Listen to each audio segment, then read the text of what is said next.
नमो भगवते वासुदेवाय। जय श्री हरि। प्यारे भक्तों, आज फाल्गुन मास की कृष्ण पक्ष की द्वादशी तिथि है और आज विजया एकादशी का पारण का दिन है। जिन भक्तों ने कल एकादशी का व्रत रखा था वे आज अपने व्रत को खोलेंगे यानी पारण करेंगे और पारण के दिन तुलसी माता की कथा सुनने से ही व्रत का पूर्ण फल प्राप्त होता है।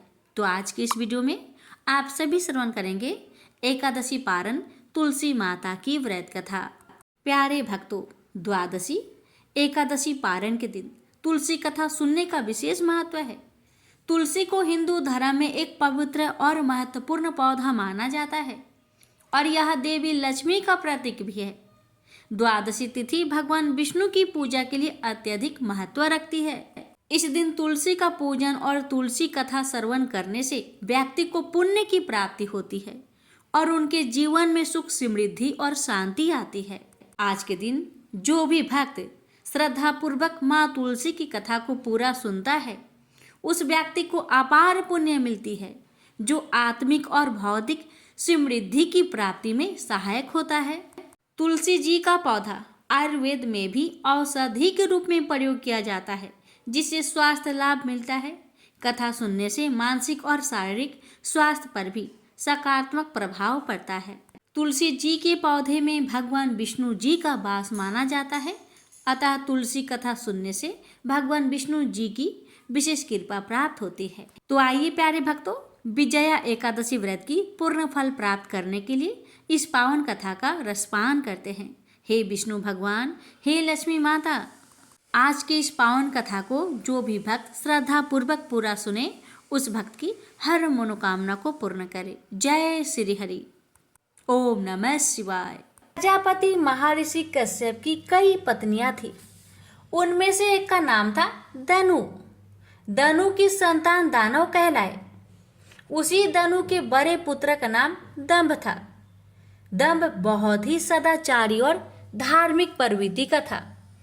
अन्य दानवों की भांति उसमें ना तो ईर्ष्या ही थी और ना ही देवताओं से देश भावना।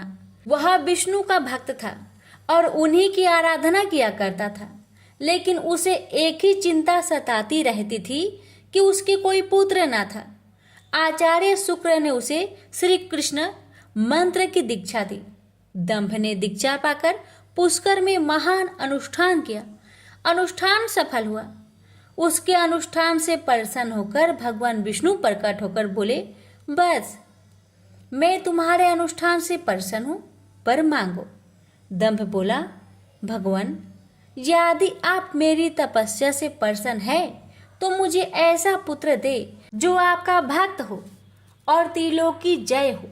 उसे देवता भी युद्ध में ना जीत सके। भगवान विष्णु ने तथास्तु कहा और अंतर्ध्यान हो गए और दंभ प्रसन्नचित अपने घर लौट आया। गोलोक में श्री राधा ने श्री कृष्ण पार्षद श्री दामा को असुर होने का श्राप दिया था। श्राप मिलने पर वही दंभ की पत्नी के गर्भ में आया। जन्म होने के पश्चात दंभ ने अपने उस पुत्र का नाम शंखचूड़ रखा। जब वह कुछ बड़ा हुआ तो दंभ ने उसे मुनि जैगी शिष्य की देख रेख में रख दिया। मुनि जैगी शिष्य ने उसे शिक्षा दीक्षा दी। अपनी कुमार अवस्था में ही शंखचूड़ पुष्कर में पहुंचा और उस महान धार्मिक तप स्थली में ध्यान मग्न रहकर वर्षों तक ब्रह्मा जी की तपस्या करता रहा। उसकी घोर तपस्या से प्रसन्न होकर ब्रह्मा जी प्रकट होकर बोले, वत्स मैं तुम्हारी तपस्या से प्रसन्न हूँ, वर मांगो। पितामह मुझे ऐसा वरदान दीजिए कि मुझे देवता पराजित ना कर सके। शंखचूड़ ने कहा। ब्रह्मा जी ने उसे ऐसा ही वरदान दिया और श्री कृष्ण कवच प्रदान करते हुए उसे आदेश दिया, शंखचूड़ तुम बद्रिका आश्रम चले जाओ, वहां तुम्हारा भाग्य का सितारा उदय होने की प्रतीक्षा कर रहा है। आदेश मानकर शंखचूड़ बद्रिका आश्रम पहुंचा। वहां महाराज धर्मध्वज की पुत्री तुलसी भी तपस्या कर रही थी। दोनों का आपस में परिचय हुआ और ब्रह्मा जी की इच्छा अनुसार दोनों का विवाह हो गया। अपनी पत्नी को लेकर शंखचूड़ पुनः दैत्यपुरी लौट गया। शुक्राचार्य ने उसे दानवों का आधिपति बना दिया। सिंहासन पर बैठते ही उसने अपना साम्राज्य बढ़ाने के लिए देवलोक पर चढ़ाई कर दी। ब्रह्मा जी के वरदान के कारण वह अजय हो चुका था। देवताओं को उसे हराने में कोई कठिनाई नहीं हुई। उसने अमरावती पर कब्जा जमा लिया। इंद्र अमरावती छोड़कर भाग निकले। देवता उसके डर से कंदराओं में जा छुपे। शंखचूड़ तीनों लोकों का शासक हो गया और सब लोकपालों का कार्य भी उसने संभाल लिया। उसने अपनी प्रजा की भलाई के लिए अनेक कार्य किए। प्रजा उससे बहुत प्रसन्न थी। सर्वत्र सुख और शांति थी, क्योंकि शंखचूड़ स्वयं भी कृष्ण भगवान का भक्त था। अतः उसकी प्रजा भी भगवान कृष्ण पर पूरी आस्था रखने लगी। उसके राज्य से अधर्म का नाश हो गया। प्रजा इंद्र और देवताओं को भूलने लगी। इससे देवताओं को बहुत क्षोभ हुआ। इंद्र पितामह ब्रह्मा के पास पहुंचकर बोले, पितामह, आपने शंखचूड़ को अभय होने का वरदान देकर उसे निरंकुश बना दिया है। वह अमरावती पर कब्जा जमाए बैठा है। देवता डर डर की ठोकरें खा रहे हैं। हमें बताए हम क्या करें। पितामह बोले, सुरेंद्र, शंखचूड़ धार्मिक और रीति से अपना शासन चला रहा है। प्रजा उससे प्रसन्न है। उसके राज्य में प्रजा सुखी और संपन्न है। हमें उससे कोई शिकायत नहीं है। इंद्र बोले, यह सब तो ठीक है पितामह, लेकिन क्या हम यूं ही भटकते रहे? आखिर अमरावती है तो देवताओं की ही। पितामह बोले, अवश्य है, किंतु शंखचूड़ ने तुम्हें युद्ध में पराजित करके उसे प्राप्त किया है। उसने तुम्हारी प्रजा को भी कोई कष्ट नहीं पहुंचाया है। सिर्फ सिंहासनों का ही फेर बदल हुआ है ना। इंद्र बोला, लेकिन पितामह, हम आपकी संतानें हैं। क्या आप चाहेंगे कि आपकी संतानें यूं ही दर बदर भटकती रहे? कुछ उपाय कीजिए पितामह। पितामह बोले, मैं इसमें कुछ नहीं कर सकता देवेंद्र। जब तक शंखचूड़ के भाग्य में अमरावती का ऐश्वर्य भोगना है, वह भोगेगा ही। तुम भगवान विष्णु के पास चले जाओ, वे अवश्य ही कोई उपाय तुम्हें सुझा देंगे। वहां से निराश होकर इंद्र विष्णु भगवान के पास पहुंचे और उनकी स्तुति करने लगे और बोले, भगवान, देवता इस समय भारी संकट में हैं। ब्रह्मा जी ने अपनी असमर्थता जाहिर करके मुझे आपके पास भेज दिया है। कुछ कीजिए प्रभु, अन्यथा संपूर्ण देव जाति ही नष्ट हो जाएगी। विष्णु भगवान बोले, पितामह का कहना ठीक है। मैं भी अकारण शंखचूड़ के संबंधों में हस्तक्षेप करना पसंद नहीं करता। उसकी सारी प्रजा कृष्ण भक्त है और कृष्ण मेरा ही प्रति स्वरूप है। मैं अपने भक्त पर कष्ट होते नहीं देख सकता, लेकिन निराश होने की आवश्यकता नहीं। सूर्यराज, तुम भगवान शिव के पास चले जाओ और उन्हीं से कोई उपाय पूछो। वे अवश्य तुम्हारे कष्ट का निवारण कर देंगे। विष्णु भगवान की बात सुनकर इंद्र निराश भाव से बैकुंठ से निकल आए। अंत में वह भगवान शिव के पास कैलाश पर्वत न जाकर शिवलोक पहुंचे और भगवान शिव की स्तुति करके अपने आने का प्रयोजन बताया। भगवान शिव ने उसकी बात सुनी और उसे आश्वस्त किया। धैर्य रखो सूर्यराज, तुम्हारा सिंहासन तुम्हें अवश्य प्राप्त होगा। मैं गंधर्वराज चित्ररथ को अभी दूत बनाकर शंखचूड़ के पास रवाना करता हूँ। शिव के आदेश अनुसार गंधर्वराज चित्ररथ शंखचूड़ के राजधानी पहुंचा। उस समय शंखचूड़ अपने सिंहासन पर विराजमान था। चित्ररथ ने उसका अभिवादन करने के पश्चात अपने आने का कारण बताया। दैत्यराज, मैं गंधर्वराज चित्ररथ हूँ और भगवान शिव का एक संदेश लेकर आपके पास आया हूँ। यह सुनकर शंखचूड़ के चेहरे पर आश्चर्य झलक आया। शिव के दूत को सामने पाकर वह सिंहासन से उठकर बोला, मेरा अहोभाग्य है कि भगवान शिव ने मुझे किसी योग समझा। आप संदेश सुनाए। क्या संदेश भेजा है भगवान रुद्र ने? गंधर्वराज बोला, दैत्यराज, भगवान शिव का संदेश है कि तुम देवताओं का राज्य उन्हें वापस लौटा दो और उनके अधिकार उन्हें दे दो। भगवान शिव ने देवों को अभय होने का वचन दिया है। शंखचूड़ बोला, गंधर्वराज, भगवान शिव से मेरा प्रणाम कहना और उनसे कह देना कि शंखचूड़ के हृदय में आपके लिए बहुत ही ज्यादा श्रद्धा है, परंतु यदि उन्होंने इंद्र के बहकावे में आकर मुझे दंडित करने का निश्चय किया है तो मैं उनकी बात नहीं मानूंगा और उनसे भी युद्ध करने के लिए तैयार हो जाऊंगा। चित्ररथ वापस लौटा और उसने भगवान शंकर को शंखचूड़ का उत्तर सुनाया। यह सुनकर शिव क्रोधित हो गए और अपने गणों को युद्ध का आदेश दे दिया। उधर शंखचूड़ ने अपने पुत्र का अभिषेक कर उसे दानवाधिपति बना दिया और अपनी पत्नी से बोला, मैंने युद्ध स्वीकार कर लिया है देवी, ईश्वर करे युद्ध में हमारी विजय हो। अब मुझे अनुमति दो, मेरी सेनाएं तैयार है। शंखचूड़ अपनी सेनाओं लेकर युद्ध भूमि में जा पहुंचा। दोनों सेनाओं गोमतत्र पर्वत के समीप एक दूसरे के आमने सामने आ खड़ी हुई।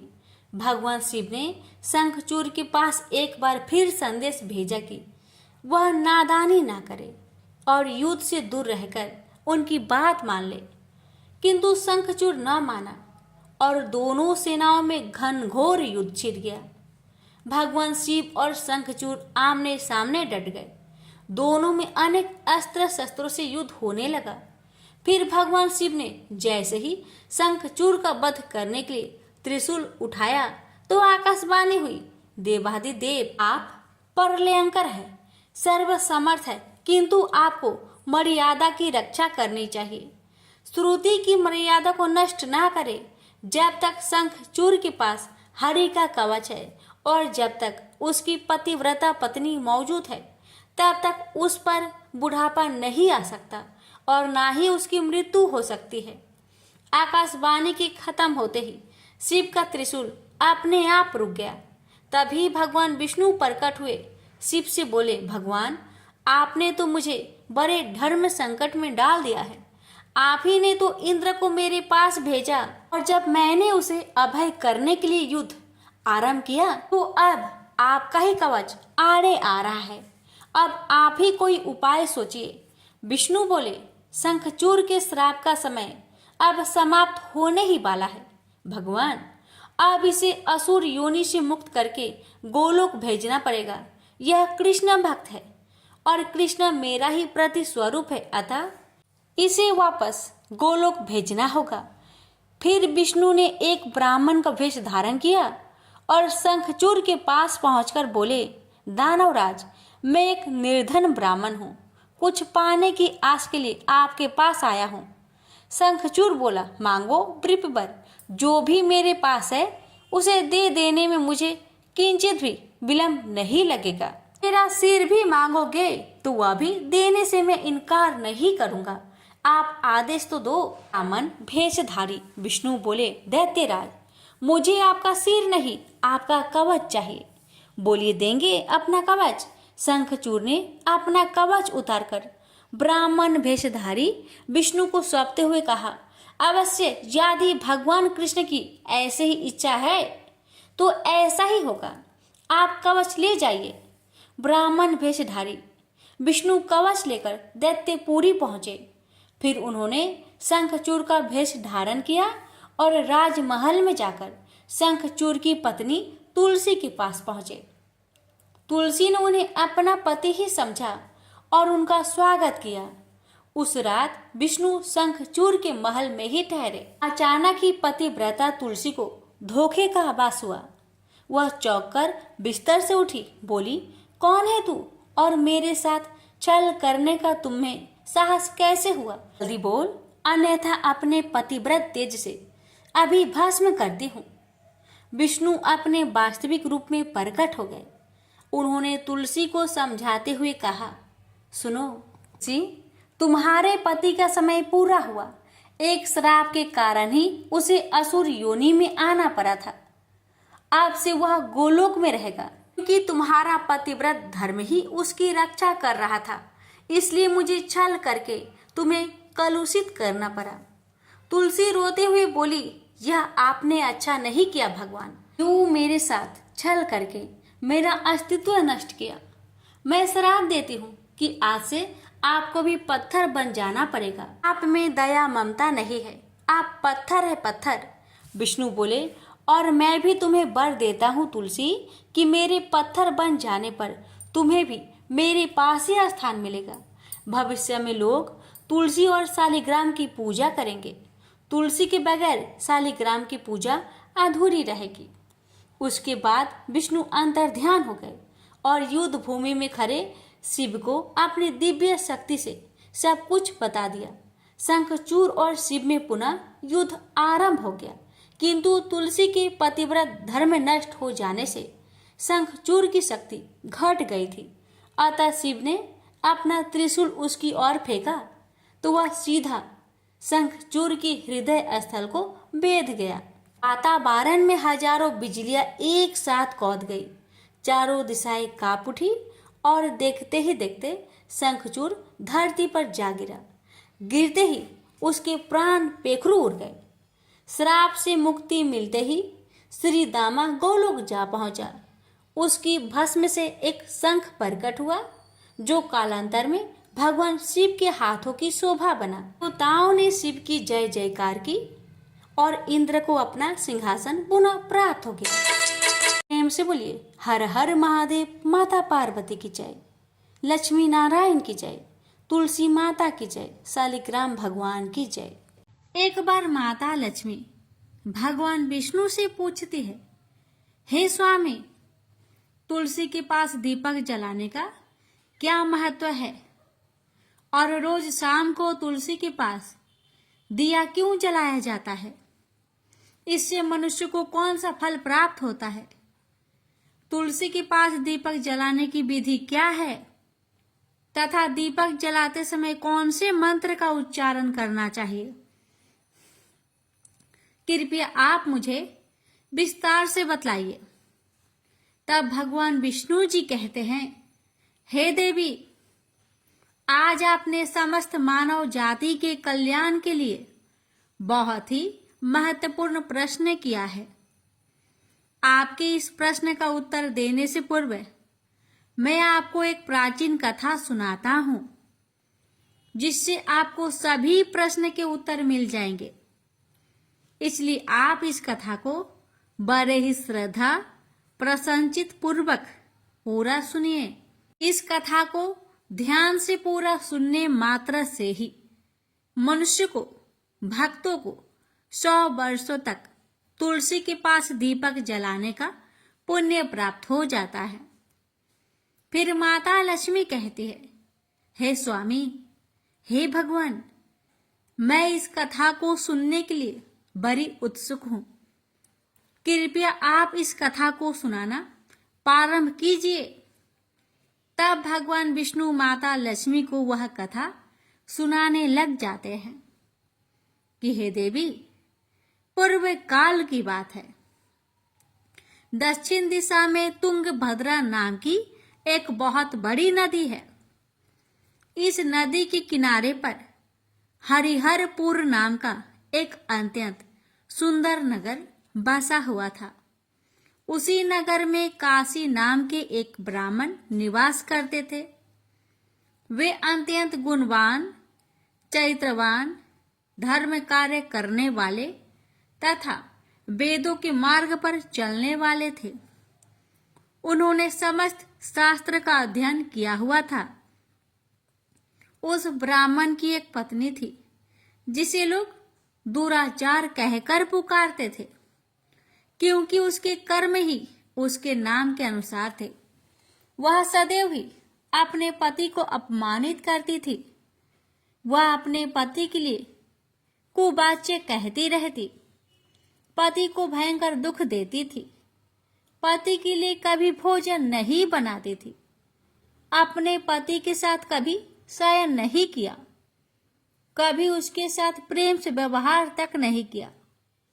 पति के मित्र, परिवार के लोग घर पर आते तो वह स्त्री उनको अपमानित करके घर से भगा देती थी और स्वयं काम भाव से उन्मत्त होकर निरंतर अन्य वैभव चारिणी स्त्रियों के साथ घूमा करती थी। उसका मन पति को छोड़कर पराये पुरुष में लगा रहता था। उसने कभी अपने पति से प्रेम से बात तक नहीं की, किंतु पराये पुरुषों के संग बैठकर बातें करती थी। पराये पुरुषों को मोहित करने के लिए बड़े ही सज धज कर गांव में घूमने जाया करती थी। कभी वह वन में किसी वृक्ष के नीचे खड़ी रहकर सुंदर पुरुषों की राह देखने लगती और किसी दुष्ट पुरुष को मोहित करके उसके संग भोग विलास किया करती थी। फिर एक दिन वह दुराचारिणी स्त्री वन में जाकर एक वृक्ष के नीचे खड़ी हो गई। उसका चित्त काम से भरा हुआ था। वह किसी सुंदर कामी पुरुष की राह देख रही थी, किंतु बहुत समय निकलने के बाद ही उस स्थान पर कोई पुरुष नहीं आया। इसलिए वह अत्यंत दुखी हो गई और प्रियतम की खोज में इधर उधर देखने लगी। उस दिन उसका सारा परिश्रम व्यर्थ हो गया। वहां पर खड़ी होकर वह नाना प्रकार की बातें कहकर विलाप करने लगी। हाय, आज तो इस मार्ग से कोई भी सुंदर पुरुष नहीं आया। अब मैं कैसे अपने काम वासना को शांत करूं? क्या करूं? आज की रात कैसे बीतेगी? यह सोचकर वह जोर जोर से रोने लगी। उस जंगल में एक भयानक बाघ निवास करता था। उस पापिनी स्त्री की आवाज सुनकर वह जाग गया और उछलकर उस स्त्री का भक्षण करने के लिए उसके पास आ गया। उस भयंकर बाघ को देखकर उस स्त्री के पसीने छूटने लगे। वह थर थर कांपने लगी। वह स्त्री कुछ करती, इतने में ही उस बाघ ने अपने पंजे से उसे घायल कर दिया और वह स्त्री जमीन पर गिर पड़ी। जमीन पर गिरते ही वह स्त्री चिल्लाते हुए बोली, अरे बाघ, तू किस लिए यहाँ पर आया है? मुझे क्यों मार रहा है? मैं यहाँ पर अपने प्रियतम को खोज रही हूँ। तू मुझे छोड़ दे। मेरा भक्षण करके तुझे क्या मिलेगा? उस स्त्री की बात सुनकर वह भयानक बाघ क्षण भर के लिए रुक गया और हंसते हुए बोला, ए दुष्टा, आज विधाता ने मुझे मेरा ग्रास नियुक्त किया है। तुझ जैसी पापिनी स्त्रियों का भक्षण करना ही मेरा काम है। तभी मुझे इस शरीर से मुक्ति मिलेगी। बाघ की बात सुनकर वह स्त्री कहने लगी, हे बाघ, तुम कौन हो? मुझे सच सच बताओ, तुम्हें किस कारण से बाघ की योनि में जन्म लेना पड़ा और तुम मुझ जैसी स्त्रियों का भक्षण क्यों करते हो? पहले मुझे सारी बात बताओ और फिर मेरा भक्षण करो। फिर बाघ कहने लगा, हे पापिनी, मैं तुझे मेरे पूर्व जन्म का वृत्तांत सुनाता हूँ कि किस कारण मुझे बाघ बनना पड़ा। पूर्व काल में दक्षिण देश में एक नदी थी। उस नदी के तट पर एक नगरी बसी हुई थी। उस नगरी में मैं निवास करता था। मैं एक ब्राह्मण का पुत्र था और नदी किनारे बैठकर यज्ञ आदि कार्य किया करता था। मैंने उस जन्म में अनेक पापियों के लिए यज्ञ किया। उन पापियों के घर का भोजन किया। मैंने धन के लोभ से अनेक पापियों के लिए कार्य किए। जिन वस्तुओं का दान ब्राह्मण को नहीं लेना चाहिए, उन वस्तुओं का दान मैंने ग्रहण किया और दूसरों से धन लेता था, लेकिन कभी वापस नहीं करता था। इस प्रकार से पाप करते हुए मुझे बहुत साल बीत गए और मैं बूढ़ा हो गया। मेरे बाल दाढ़ी सब सफेद हो गए, आंखें सूज गई, मुंह के सारे दांत गिर गए, लेकिन फिर भी मेरी दान लेने की आदत नहीं छूटी और मैं पाप करता गया। फिर एक दिन मैं धन के लोभ से नदी किनारे गया और अन्य धूर्त ब्राह्मणों के साथ मिलकर हमने लोगों को ठगा। झूठे मंत्र का कथन बोलकर हमने बिना विधि विधान से किए ही देवी देवताओं का पूजन किया और बहुत सारा धन दान में ले लिया। फिर उसी स्थान पर एक बीमार कुत्ते ने मेरे पैर में काट लिया और मैं मूर्छित होकर गिर पड़ा। उसी क्षण मेरे प्राण भी चले गए। फिर यम के दूत उस स्थान पर प्रकट हुए और मुझे पकड़कर यमपुरी ले गए। वहां पर यमराज ने चित्रगुप्त से मेरे कर्मों का लेखा जोखा निकालने के लिए कहा। फिर चित्रगुप्त कहने लगे, हे धर्मराज, इस ब्राह्मण ने घोर पाप किए हैं। इसने दूसरे से झूठ कहकर धन लूटा है। विधि विधान से पूजा ना करके झूठ मंत्र बोलकर भगवान का अपमान किया है। इसलिए यह पापी ब्राह्मण केवल नरक ही जाने के योग है। फिर यमराज ने अपने दूतों को आदेश देकर मुझे नरक की अग्नि में डाल दिया। अनेक वर्षों तक नरक की सजा भोगने के बाद मुझे बाघ का शरीर प्राप्त हुआ और मैं इस दुर्गम वन में निवास करने लगा।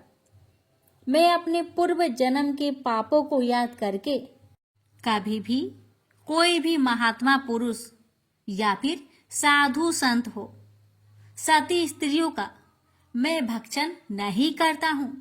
मैं केवल पापी, दुराचारिणी तथा उल्टा स्त्रियों का ही भक्षण करता हूँ ताकि मुझे पाप से मुक्ति मिल जाए।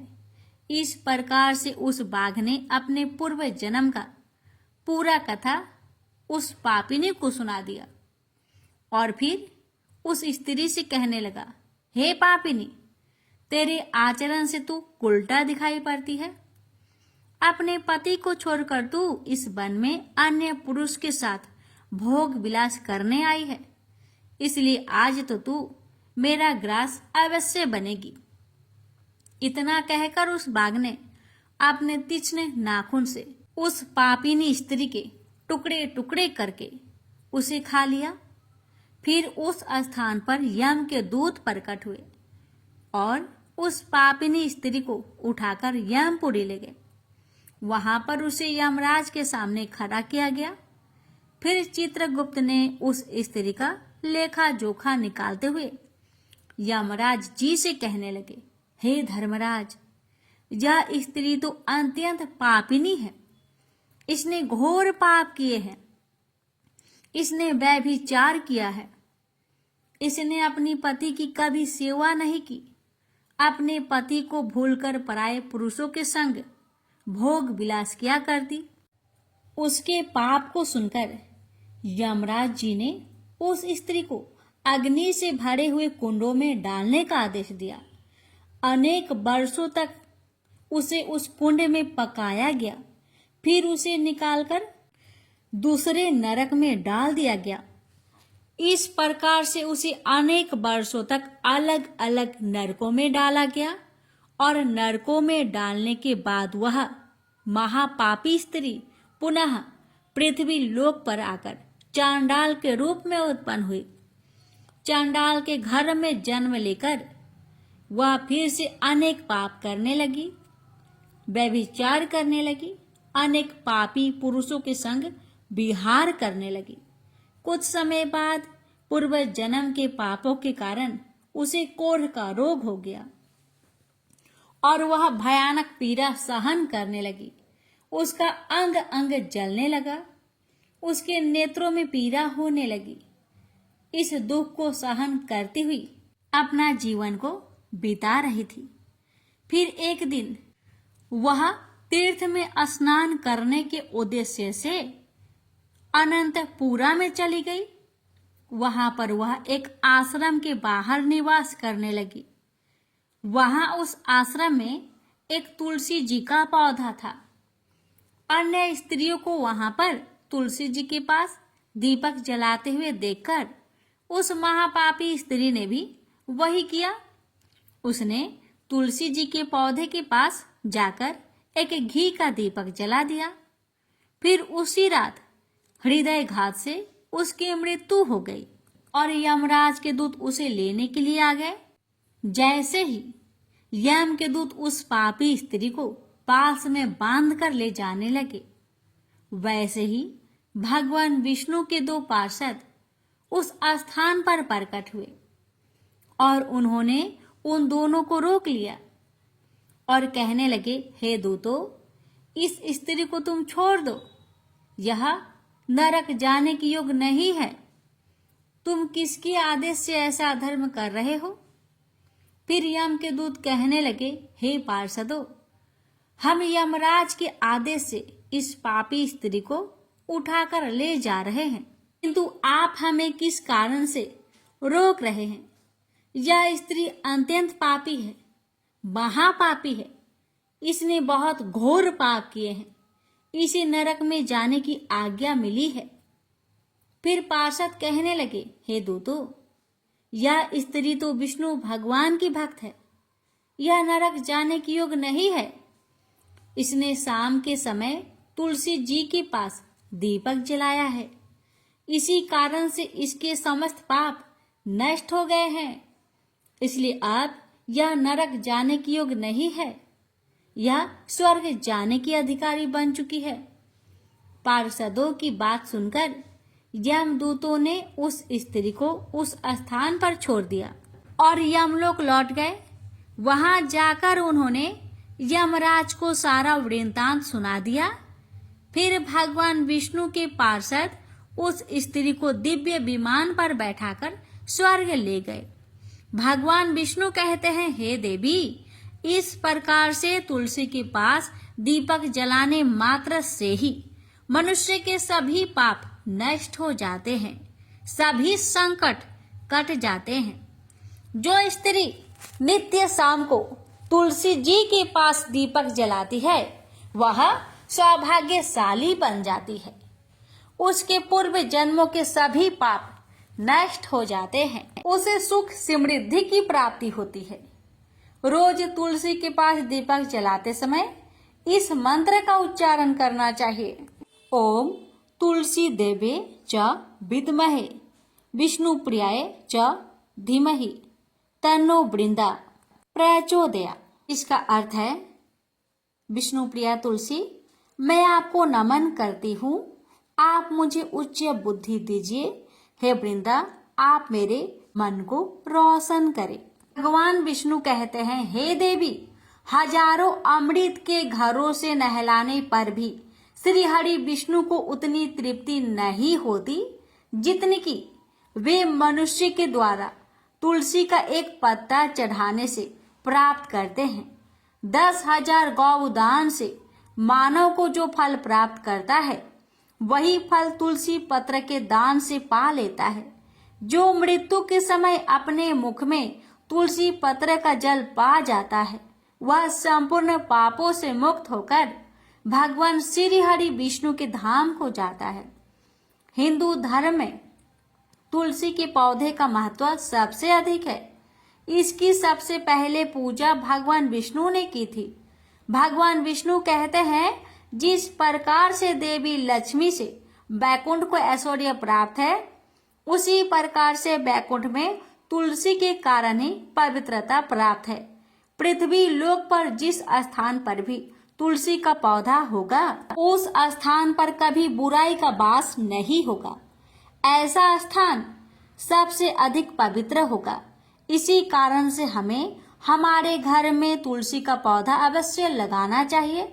इस प्रकार से भगवान विष्णु ने तुलसी के पास दिया जलाने का महत्व, महिमा बताए। अगर कथा अच्छी लगे तो कमेंट बॉक्स में तुलसी महारानी की जय अवश्य लिखें और इस वीडियो को एक शेयर अवश्य करें। भगवान विष्णु आप सभी भक्तों की हर मनोकामना को पूर्ण करे। प्रेम से बोलिए जय श्री हरि।